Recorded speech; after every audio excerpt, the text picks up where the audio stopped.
Talking with famous people. When was she born?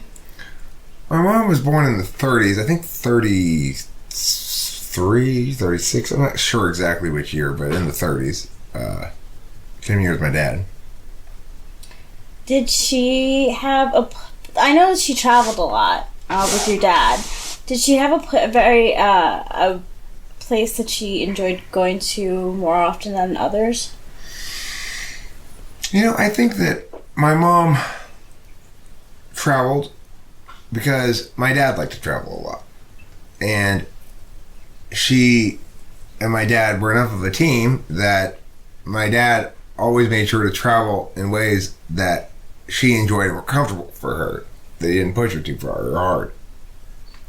But I think on some level, my mom really enjoyed when she and my dad didn't go somewhere and they stayed home and she gardened and watched the Dodger game and went to bed early and graded papers and cooked dinner and stuff like that.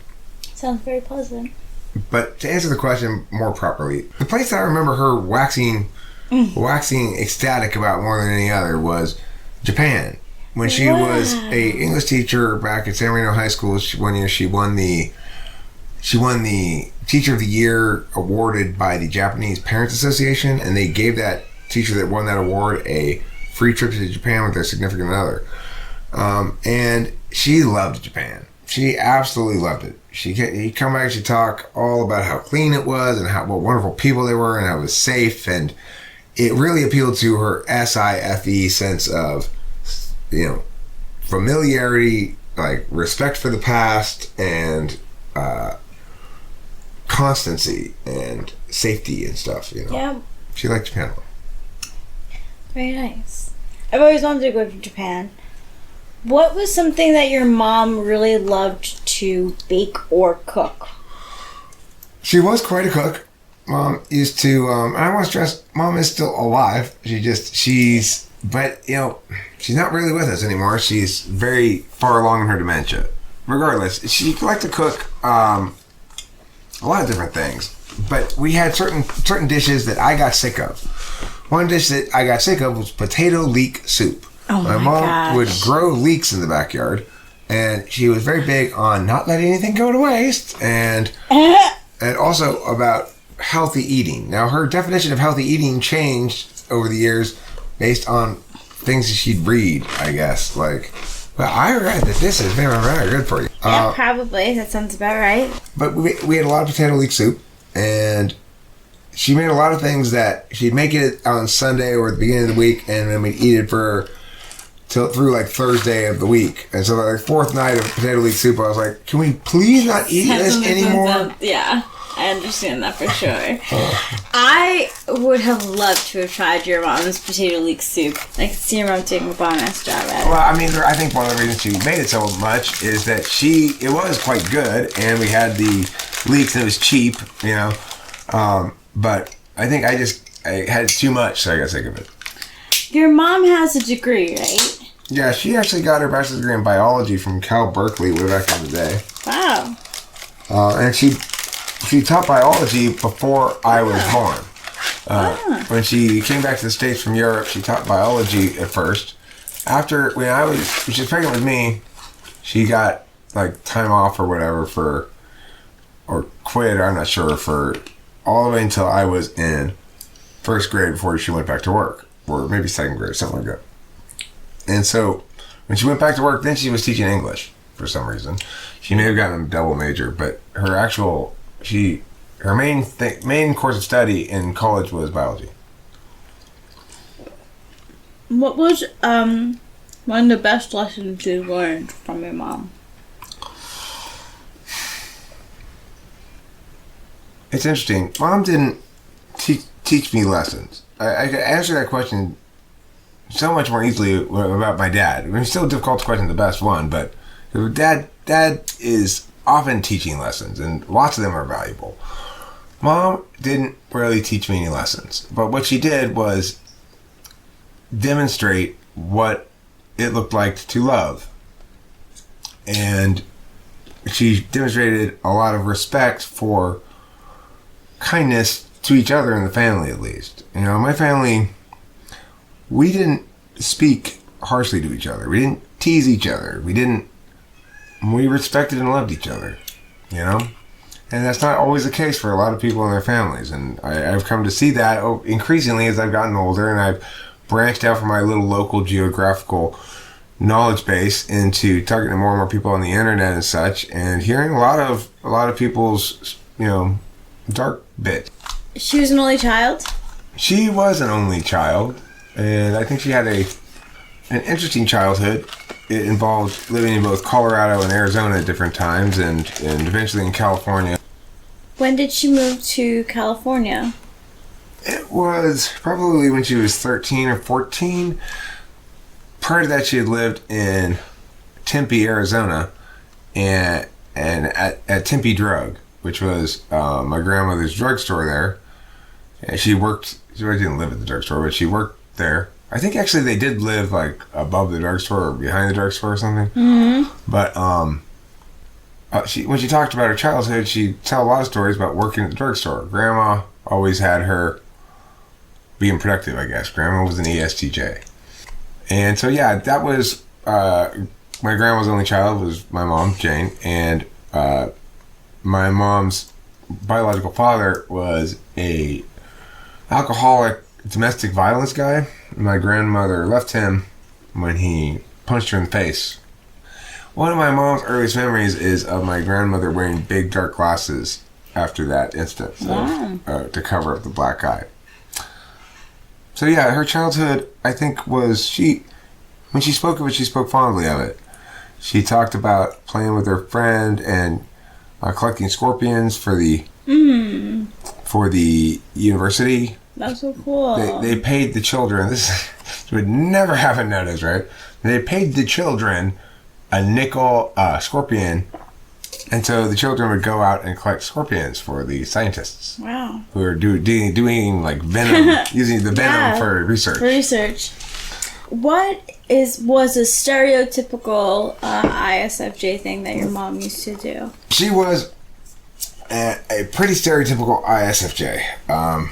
She liked to cook a lot. She went to bed very early, and increasingly so as she got older. When I was very little, she might have made it up on some nights till 10 o'clock. For the bulk of my childhood, it was like bedtime's 9. For her, not necessarily, you know, there were some times when my bedtime, I would go to bed slightly later than her, and as I got older, that increasingly would happen, of course. But then, you know, as after I was like an adult, at that point she'd be going to bed at like 7:30 at night and waking up at like 4 in the morning or 3:30 in the morning. Her sleep schedule kept shifting earlier and earlier. Same hours, right? Yeah, same hours. Just shifting. That's so funny.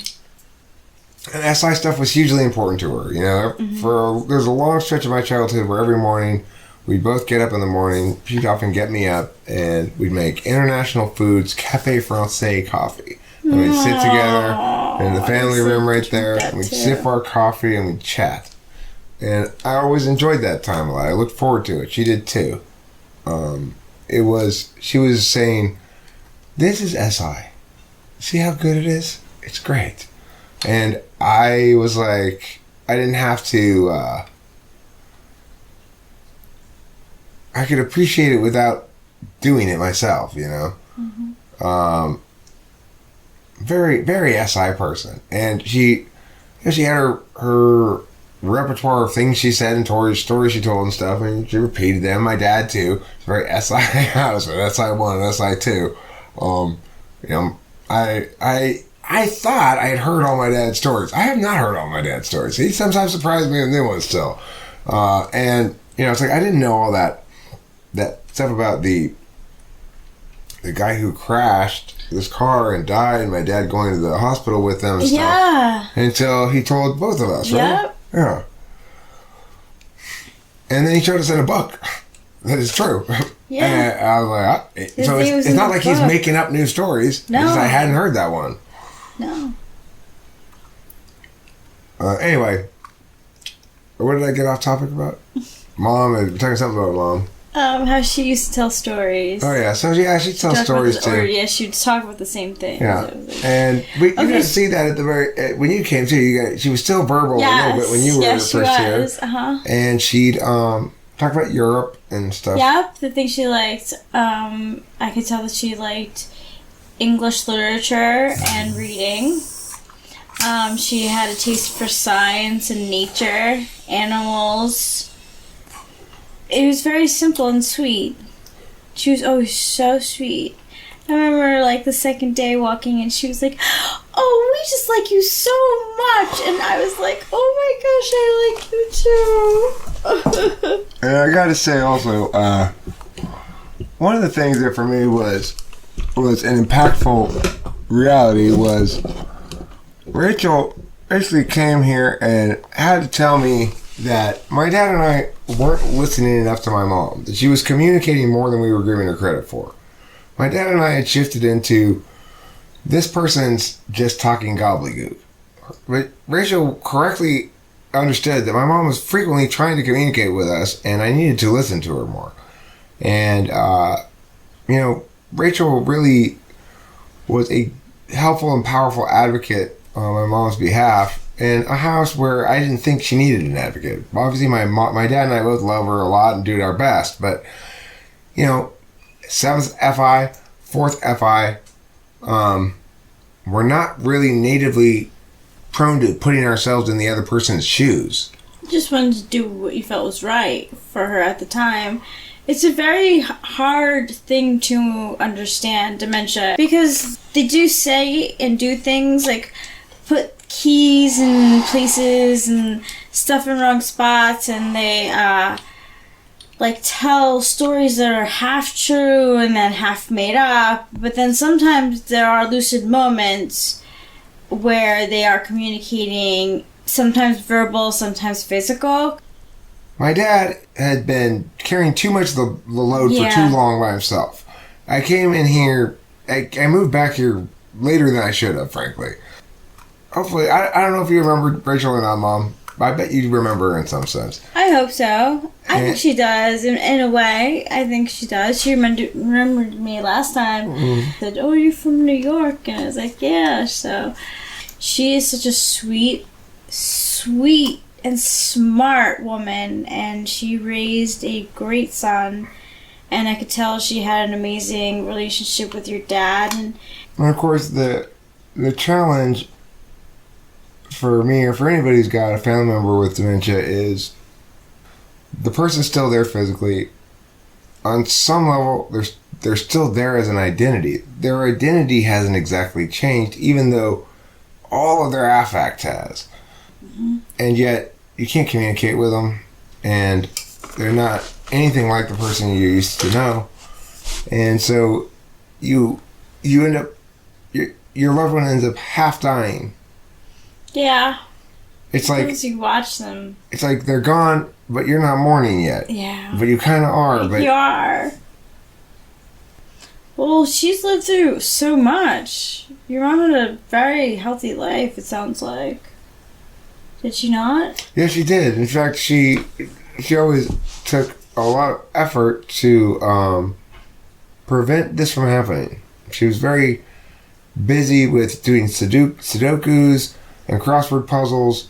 She was eating these kinds of amino acids that help your brain, omega, whatever. Yeah, like that kind of stuff. Yeah. She was always checking into those magazine articles that told you how to make sure you kept yourself mentally fit as well as physically fit. I get that. She was careful about her diet. She didn't smoke. Amazingly, one of the things I learned in this whole process is my mom has never been hospitalized for anything except giving birth to me, and that's it. Mm-hmm. And being born. Other than that, she's never been to the hospital. Now, granted, she's been at the doctor plenty for things, and she's been to the dentist, but she's never been hospitalized for anything. That's one of them. She's never had any major health problems. And so, she rode her bike all the time. She got a lot of exercise. We're, as a human species, we tend to be very fixated on the aspects that we believe we can control and not very interested in whether or not that thing we're controlling is very determinate. No, I'm not going to give you a wrench, Mr. Evil. You're just going to immediately ban Countess.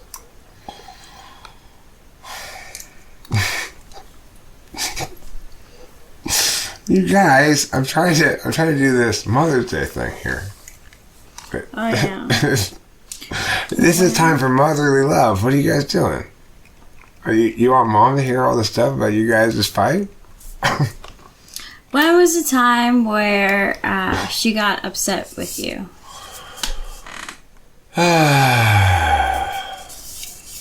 Every time she would get upset with me, it would either be because it was things like I come home too late, or she was worried about me. She was not Dad, you know. We only need the family. She was sort of liberated from any need to ever be Dad, because Dad is so Dad. Yeah. You know, it's like, wait till your father gets home.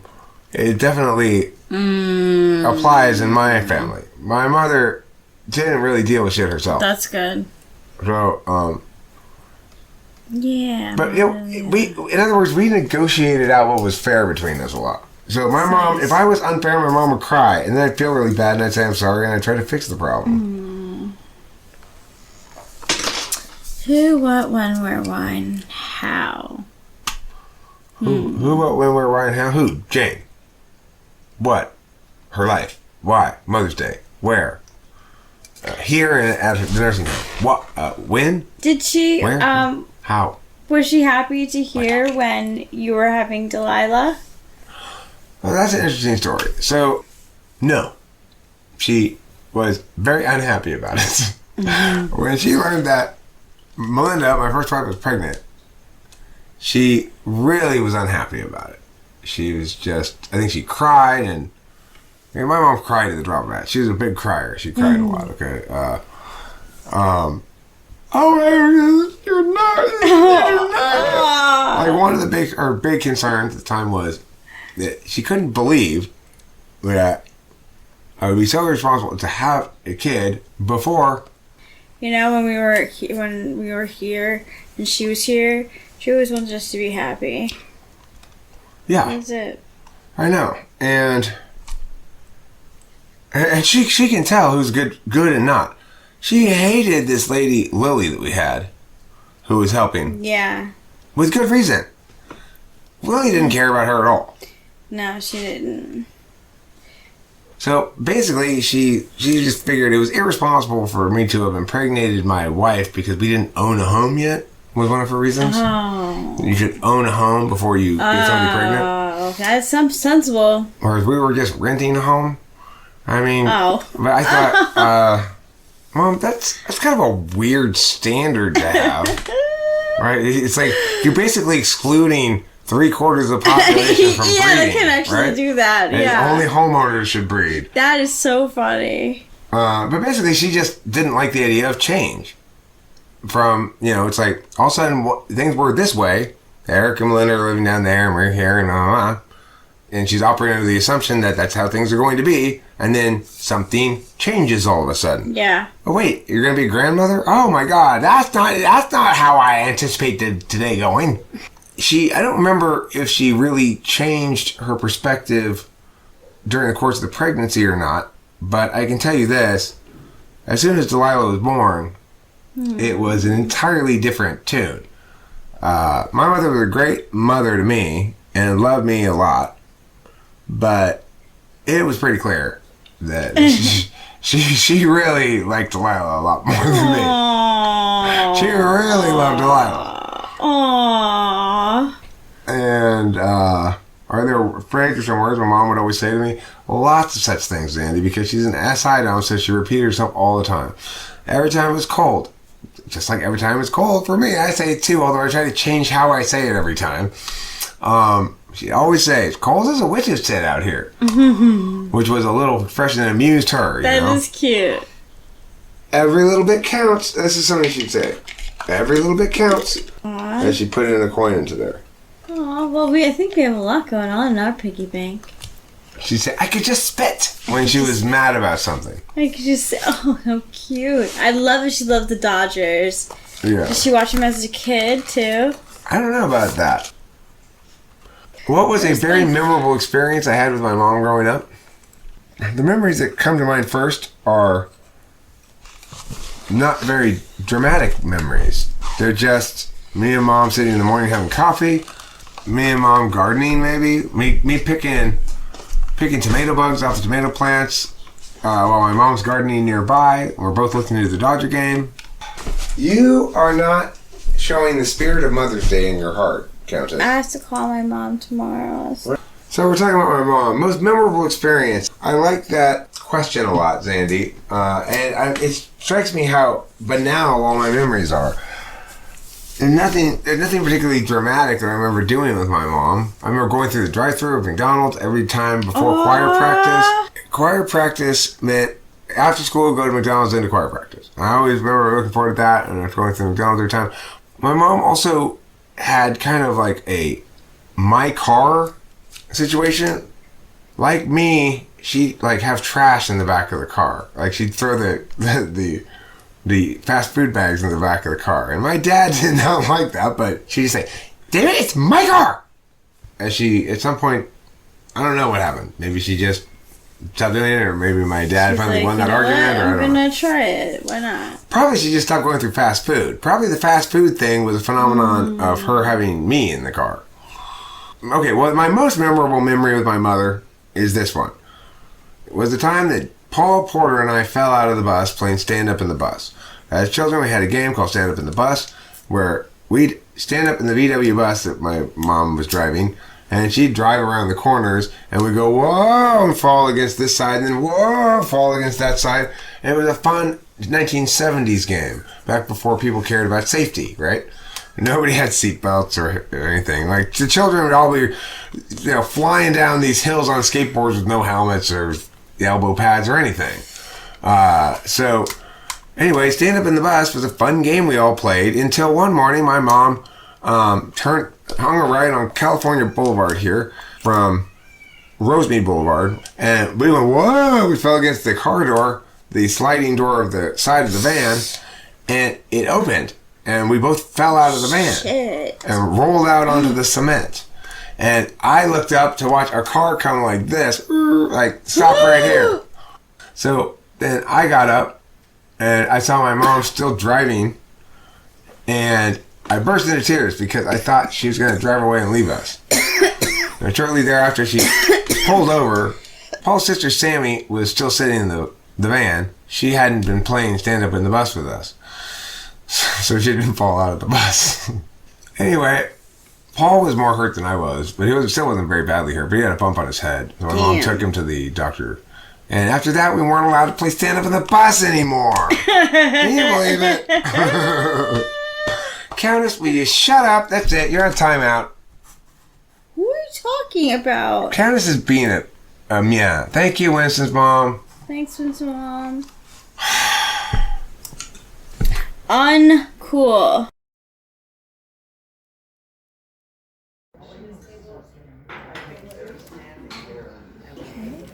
I'll put that for that.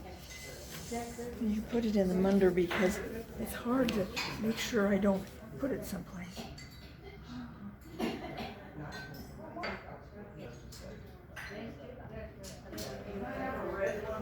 This is good. What's it say, Mom? Yeah, I can take it. What's the card say? Oh, well, mine simply were that I'm getting these for ones that were good factors. Cool. Yeah, that's what it is. Talking with famous people.